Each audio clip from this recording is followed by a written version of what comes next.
official this, you know. Bonjour, everyone. Premier League predictions. Ink. The My Channel's Premier League table for the 2019-20 season. This is the way it's going to go. Get your fucking money on this.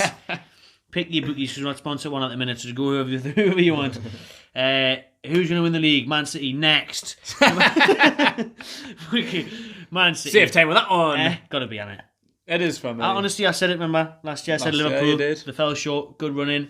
I think it's going to happen again this year. 97 points, though. It was a good call. It was, I know. 97 I points. had a 10 on them, and I only won 91 at the time. Mad. But this year, I just don't think the midfield's good enough. We just watched the Norwich game, yeah. Just like Fabinho and Henderson and all that. I cannot see that team win the Premier League. They won the Champions League. And they got 97 points. I just think across the course of the season, and they haven't strengthened the front three either, Liverpool. And one injury to one of the main, Salah, Firmino, or whatever. I just think City are just unreal, man. And they brought in Rodri. Last season, De Bruyne was out for the majority of it. He's fitting back at his best. At Man City win the league. Liverpool second. They didn't even miss De Bruyne. For me, he's one of my favourite players in the world. I think he's absolutely phenomenal. But he was out for the first 2 months or something. Which didn't even notice he was gone. To be fair, crazy. They've still got all that option, like that depth. They could put out probably 3 strong starting 11s out there. They could. That's what I mean. If Man City get an injury to any one of those players, there's people to fill in the shoes. There's people that can't even make the bench, man. Like some Mahrez and I can't even get on the bench. And spent 50 odd million on Mahrez and you can't even play him. So like for me, Gabriel Jesus, they're too good. Like Benjamin Mendy's been out all season. Is he going to be fit this season? Doesn't matter. He's quality. He's quality. They brought through Zinchenko on there. Yeah, got Cancelo. Great signing. Great signing. To be fair, I thought Danilo would have been a good signing. They've never really hit the ground running. No. Man City, they're just a different level. Like Pep Guardiola, he's the boy. He just knows what he's doing, man. Like they're unbeatable for me. So that's my top 2 locked in. Man City first, easy. Liverpool second, third, and we've both went on this. We both wrote these separately, no copying, and we went for Spurs in third. Yeah. Come on, G. I just think their signings, man. It could have been a lot better now that I got Dybala or whoever. Who was it? Dybala and who was the other one? Coutinho? If they got them two, fuck me. They kept hold of Eriksen though, didn't they? Yeah, Eriksen's still there. He was linked to Real Madrid and Man United. So Spurs, that in Ndombele, who's been linked with everyone, he looks incredible. Ryan Sexton-Young, I hope he has a good season. I was disappointed with him at Fulham. I was expecting a lot more last season in the Premier League, but obviously Fulham was shit. So in a Spurs side, he should hopefully kick on. It depends where he plays, because they say he's a left back, and that's where he came through as the academy. But for me, he's more of a winger. He's not really a defender. If he's a left back, that could create competition, because Danny Rose has had problems lately, and I think they were going to get rid of him at one point. Ben Davies is good.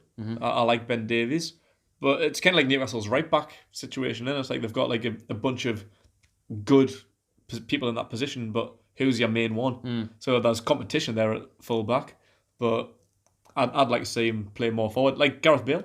Yeah, like Tottenham signed Gareth Bale as a left back, but he just gradually started getting forward and became world class. I think that should be the way to go about it. Spurs, very good transfer window, a very, very good starting 11 if they can keep everyone fit. I think Son is a world class player for me. I think he's amazing. I think he doesn't get as much credit as he deserves. Obviously, you've got Harry Kane up top, and they brought Lo Celso in on loan now with a 55 million option to buy. That's an unbelievable sign as well.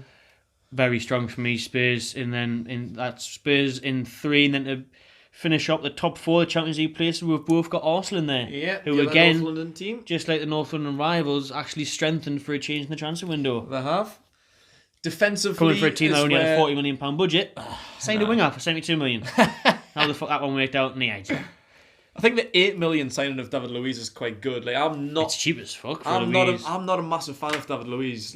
He gets caught out a lot. He does. He's got a mistake on him. He's a bit like Shaw in the sense that he likes running forward. He's all about passing and shooting from range. He's a great free kick taker, but he just gets caught out. He's just a bit dopey for me. He scares me. If I was Arsenal, I'd be scared. Yeah, like when Titus Brambl's got a 2-0 boom song, you just think, I don't fancy it. Someone run at him. Caught out there. But then he does look really class defender on his day. For 8 million though.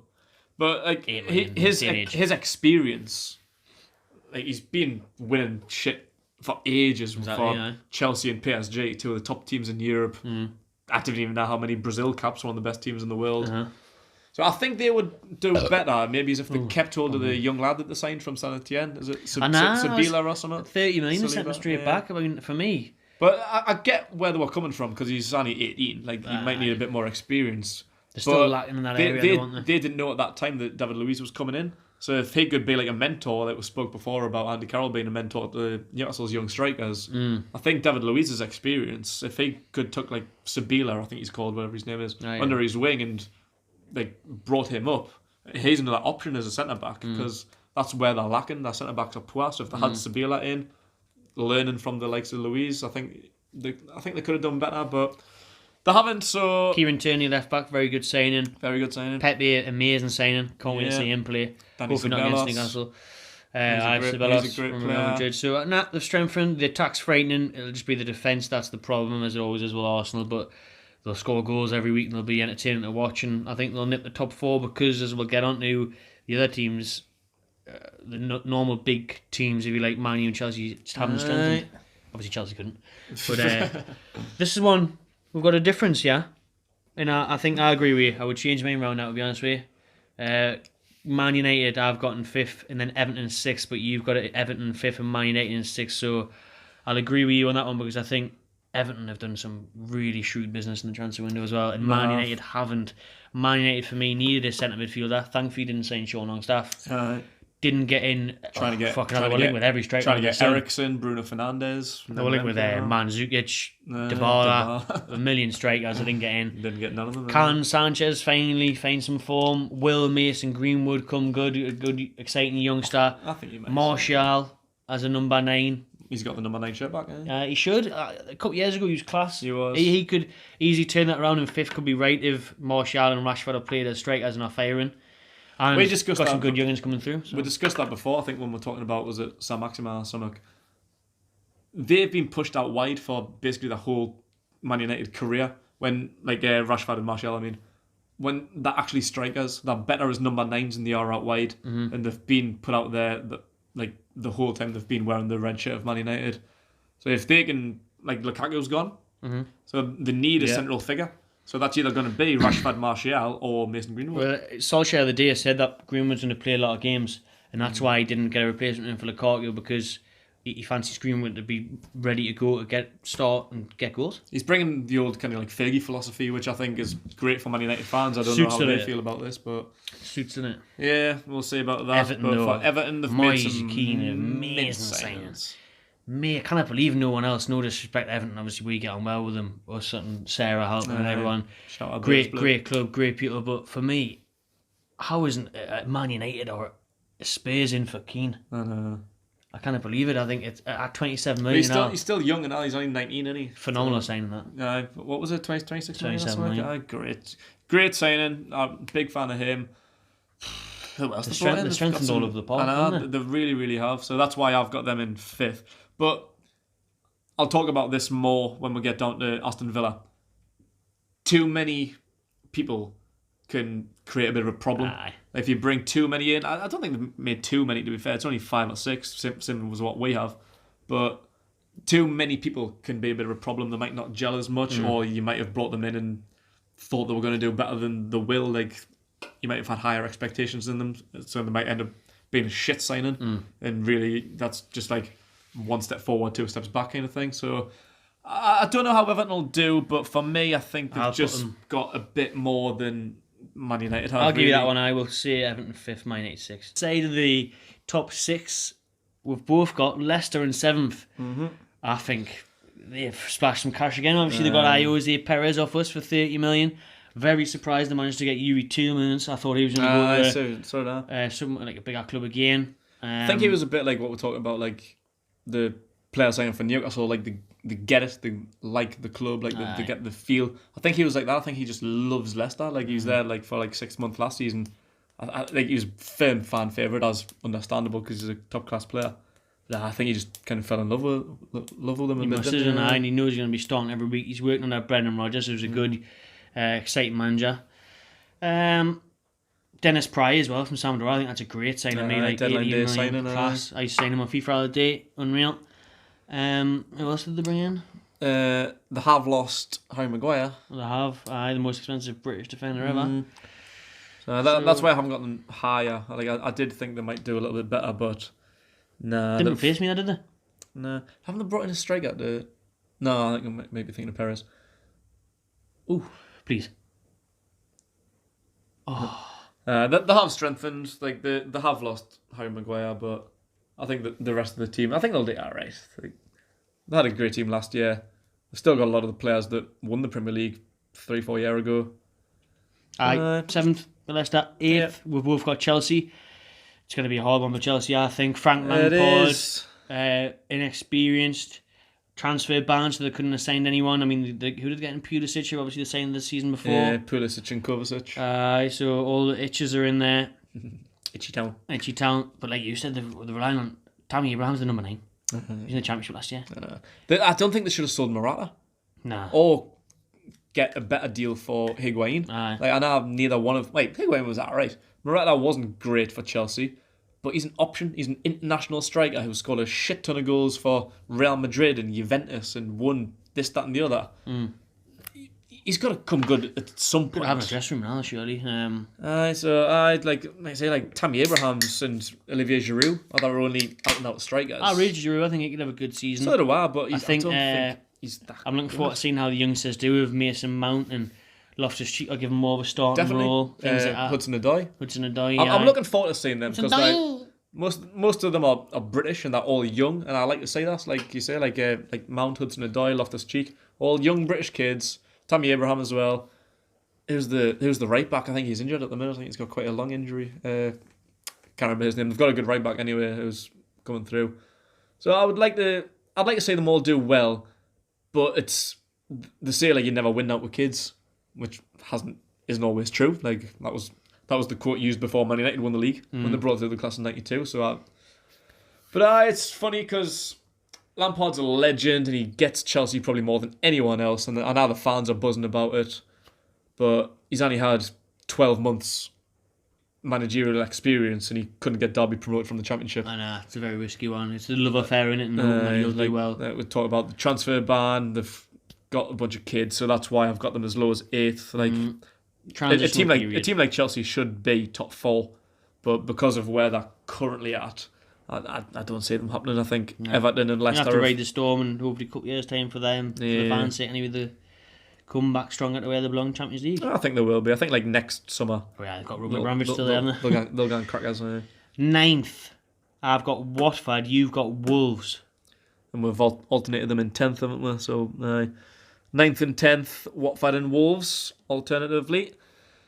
For me, I picked Watford above them because of their late business in the window and because Wolves are in the Europa League and they've started playing games very early. Yeah. They've already been playing Europa League fixtures away to fucking God knows where. So I think a long season for them will take the toll on them. I think they've made some good business again, but Watford, that's Sarri, the Rennes winger, he's fucking mint. And Danny Welbeck on a free, clever bit of business. Got the FA Cup final last season. Yeah, I had a very good season last season. I think they're a really good side. Really good side. So do I. Before I wrote this list, I forgot about Wolves being in the Europa League, to be fair. Like, that happened the season before last with Burnley. Burnley finished 6th, strong in the league. And they were shit the season afterwards. They were pretty much in a relegation battle. So, like, the Europa League does take it out of you. There's a lot of travel, a lot of games. It proper fatigues your team. You need to have a lot of depth and a lot of quality to really maintain. And have Wolves got that? I think they're all right. That's why I've still got them in 9th ahead of Watford, because they have brought in a striker from AC Milan.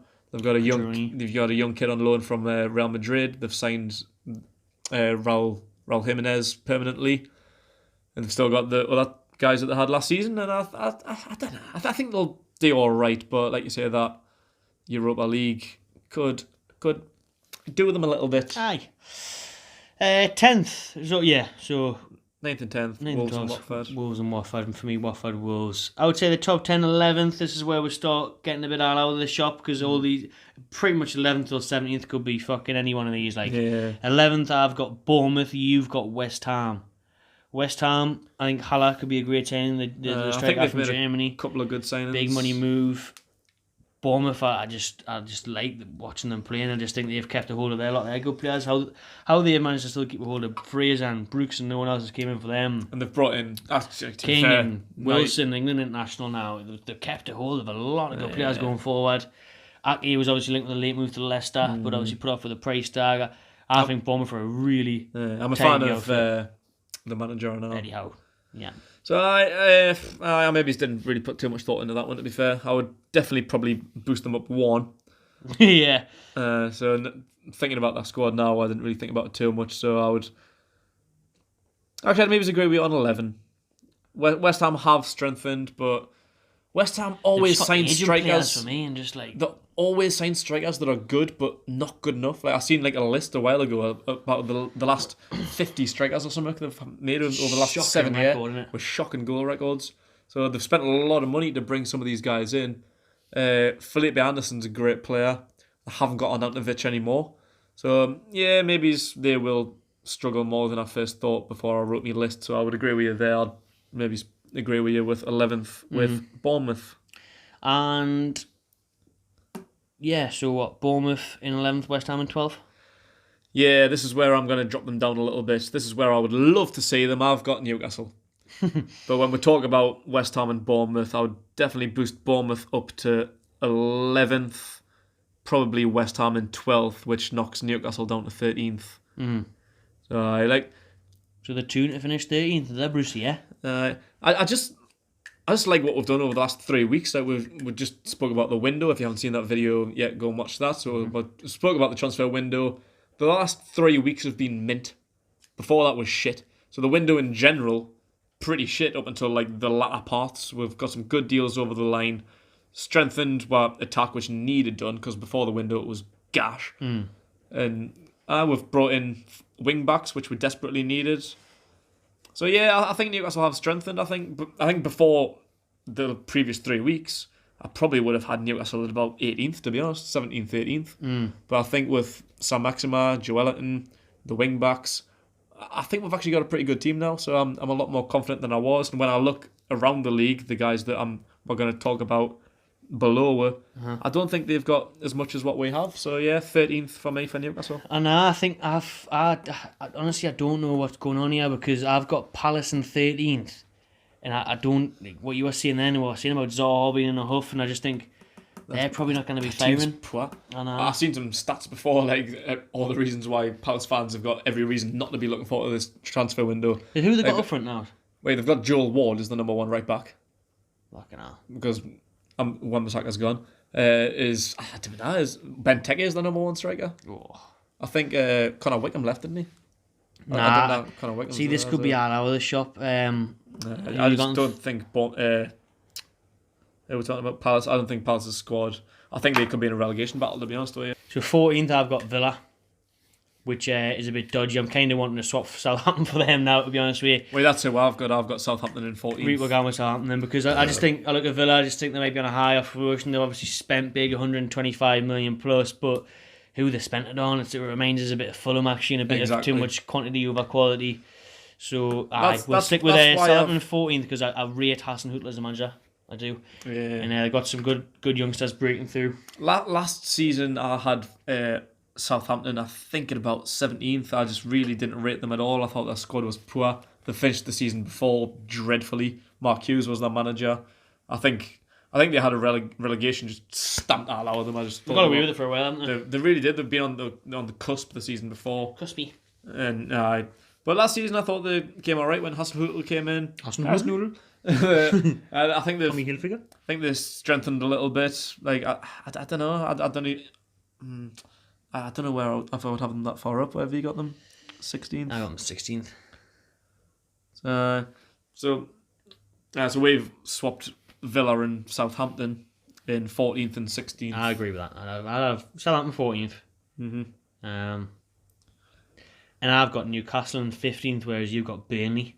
I just Newcastle in 15th just looks right to me. I think if we keep our starting 11 fit, Newcastle, and they get off to a flyer, like St. Maximin and that on form, then Newcastle could finish anywhere between 12th and 15th. But a couple of injuries, and as the season goes on, I just think will peter off, and I think 15th is about right, which is a lot better than a lot of pundits have got with fucking 20th and in the bottom three, and that's crazy. I don't think it's that bad. I could see 18th on a bad day, but for me, I think we'll be all right 15th. Yeah, You've got Burnley in 15th, who haven't really done much, but Sean Dyche is the one that'll probably keep them up. Yeah, they've brought Danny Drinkwater in, who's an experienced centre mid, Premier League winner with Leicester. I've got Burnley in 17th. But other than Danny Drinkwater, I don't really know what else they've done. Like, Crouchy's retired, so they're fucked down. And I just don't really rate Burnley. They had a struggle last season, like we spoke about. They had the Europa League the season before, so they really, really struggled. I think last season Jolly Rick tipped them to get relegated. Good shout, Nelly. Nearly was. We should have had him on this. Actually, he's good at this stuff. I know, because he had England at the semi-finals of the Euro. Because we said that when we were doing this last year, he was and he said Burnley to get relegated, and we were like, Burnley, Burnley. But to be fair, they were there until like right at the end. And they haven't really strengthened. Danny Drinkwater's a good guy to bring in. The manager's a good manager. Safe and sound, really, Burnley. I think they'll be safe. I don't think they'll get relegated, but they'll be in the mix. Here's the exciting part. Bottom three. Who is going to the Championship? As long as it's not Newcastle, I couldn't give a fuck. But here is ours. 18th. We're actually nailed on here as well. We've got Brighton in 18th. So Brighton in 18th. I think Porter's came in, honey. Chrissy Hughton shouldn't have been given the sack. His name's Porter, isn't it? Fuck knows. Gary Porter. No, from Sweden. Tall anti-cunt. Yeah, exactly. Who the bought? Don't know. 20 million. The Brentford guy, actually. 20 million. Spent a bit of money. They got the fullback. Was not from Bristol City. Fullback. Oh, was it Webster? Brewster? Aye, Webster. I think. We know loads about Brighton. We know enough that they're going to get relegated. 18th place. I think we did this last season in our previews to the game. I think it was both Brighton and Huddersfield. We just didn't know any of that team. Like, they're just so unexciting and just bland. Feel sorry for you. I know. Huddersfield. What we actually did last season, I think it was me, when we were talking about Brighton, I mentioned Aaron Moy. Moy. Brighton signed Moy, didn't they? Aye, but not realising it was Huddersfield, so that's how much I don't even you put it in the future, man. I don't even take note, but they have brought Moy in, who's a good signing. I would have taken Moy at Newcastle, to be honest, to challenge that central midfield role. Not to start, but be in the squad and be a figure. But he got relegated with Huddersfield last season. They finished rock bottom, and is that really strengthening Brighton? Not massively. Like, they've spent a lot of money on the fullback. For me, Sheffield United are the Huddersfield of next year. I've got them in 19th. You've got them in 20th. Tries to play football the right way. Sheffield United and their manager. Great job in the Championship. Flew to the title. A whole different ball game. Brought a couple of people in. Yeah. Now exciting. I think they'll give it a go. I don't think they'll... Ravel Morrison. I'm excited to see how he gets on now. I liked him back in the day, but he's... 2012. Aye. But... Sheffield United, not enough quality. I think they'll give it a good go. I think Bramall Lane, the fans, get behind them. It won't be too easy, especially at the start, but I think quality will tell in the end. Sheffield United to get relegated. Alongside Norwich, I've got them in 20th. Like we say, you've got them in 19th. You've got Sheffield United bottom. I think that'll be close. Friday night football, first game of the season has just finished. Full-time Liverpool 4, Norwich 1. And... Norwich did better as the game went on. They got a goal. They could have got one or two more at the end. To be fair, I think Liverpool stepped off the gas. Liverpool were 4-0 up in 41 minutes, so I think they just took that foot off the pedal and just shocking, Norwich. Then they've got Newcastle next week, so they're going to get stuffed. Grant Hanley on goal. They've got Newcastle's players from the Championship season 5 years ago. Tim Krul, Grant Hanley. Pookie, I think I've got my fantasy team. He scored. He did. Well done. I think he's a good player, and that's it. I cannot think of anyone else in that team who was a good player apart from Pookie. I think it's definitely them in the bottom two. Spent 1.1 million net spend. Which way around it is between Norwich and Sheffield United. I think them two are just they just haven't got enough, and they haven't really done enough in the window either. They haven't brought anyone major in. They haven't made any signings that I can say, oh, that's a great signing for them. Like, I think they'll struggle. Bye Canaries. Let's round it off then. The important stuff. Top 4. Man City first, Liverpool second, Spurs third, Arsenal fourth. That's where agreed. Bottom 3, Brighton, Sheffield United and Norwich. Yep. Anything else we want to pick out there? Europa League. Everton have a really good season for me with the signings they've made. If Keane's as good as he is on FIFA. And Chelsea have a shit season. Newcastle to be better than what pundits think. Will be safe mid-table. Who gets Europa League? Is it 6th as well as 5th? 5th and 6th, depending on the FA Cup or something in it. Oh, right. Yeah, so we've got Everton and Man United. Man United playing Thursday nights again forever. Yep, for the dawn of time. Unless Leicester breakthrough, How about that one, Brendy? Could happen. I think Leicester could have a great season. And Madison, Tielemans, Perez, Pryor, Vardy's fucking still gone at the age of 49. I think Leicester are class. Chilwell and else. Chilwell, Ricardo at right. Caspar Schmeichel's a great keeper. I think Leicester really impressed me. Brendan Rodgers, great manager. Leicester could even go as high as 5th for me on a good day, depending on how Man United do. I think maybe Leicester with a trophy. I think we agree the likes of Palace, Villa, Newcastle, Southampton, and Burnley will be in that just relegation. Shit as each other. Will be in that relegation bracket, but not be as poor as long as we not be as poor as Brighton. As long as we don't go down to Mike Ashley, that's unfortunately as good as it gets. That'll do. Like I say, at the start of the season, at the start of the summer, I think 17th would have been a great position for any Newcastle fan. I think they would have took your hand off for 17th because it looked bleak. We would have been right at the bottom there. Aye. But we'll have strength. Maybe Phil McNulty on BBC did do his predictions before saying everyone. So if we can't get anywhere between 12th and 15th, I think that'll be good enough to boost on for the future, and we can build on that and hopefully move forward once Mike actually fucks off. So 20-50. Let us know comments below your team from 1 to 20, or if you can't be asked to do that, champions and relegation battle. Just watch everyone, subscribe while you're here, and enjoy yourself.